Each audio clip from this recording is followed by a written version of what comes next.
Welcome to this episode of the Woman to Warrior Show. I'm Holly, and I help women step into and live their best, most powerful lives possible by expanding their identity.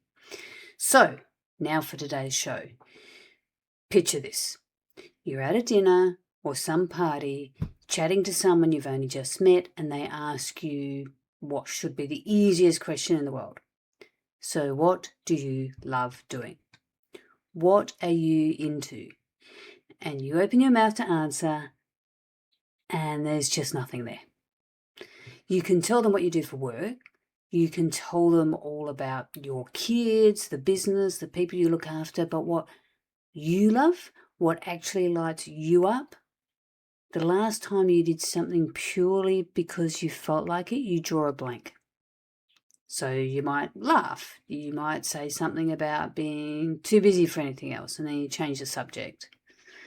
But that question, it bothered you a little. Or some scenario like that. Because if you're honest, you don't really know who you are anymore. At least that's my experience with most of the women I work with. You know exactly who you are to everyone. You know, you are mother, you are rescuer, you are helper, you are the sacrificial lamb when anything needs done. You've just completely lost track of who you are on your own. And it is one of the most common things I come across with the women I coach. I don't know who I am anymore. And it happens to the most capable women I know. In fact, they're the ones it happens to the most. The ones so busy holding everyone else up that they slowly vanish from their own list. And I have to say, at one point, that was definitely me. I was definitely there. I definitely had felt like I didn't recognize myself anymore or know who I was. I distinctly remember, and I think it was about 10 years ago, when I went through what I call my wake up. And I began scanning the internet and bookstores, looking for anything that could point me in the right direction. Anything that could tell me there was nothing wrong with me, or that it was going to be okay, or better yet, the magic pill, and my life would be magnificent and I would instantly find myself and my purpose.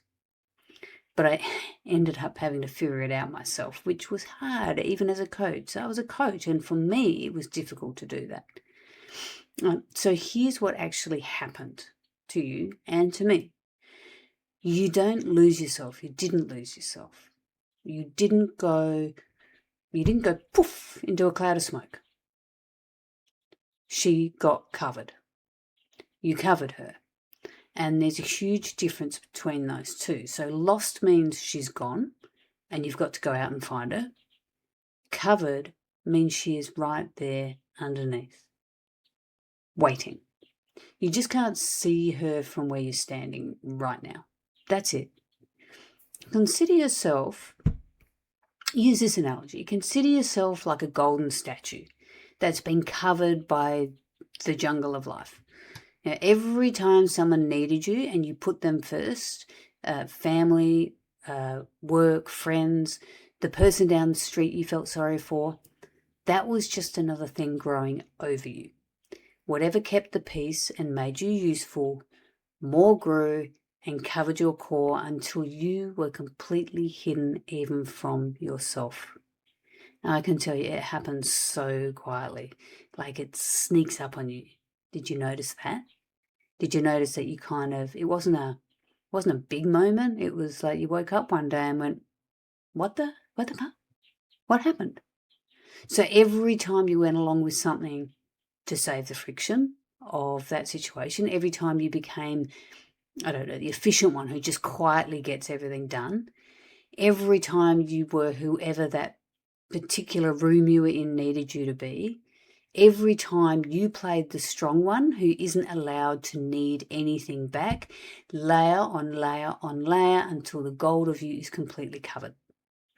So now I bet you're thinking to yourself, yeah, Holly, that's wonderful, but what can I do about it?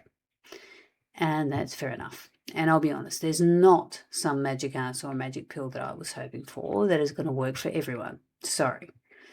When I work with ladies in the Woman to Warrior program, the answer can change depending on the woman, But there is one thing that they all have to do, and that is write down one thing that you could do just for you and do that.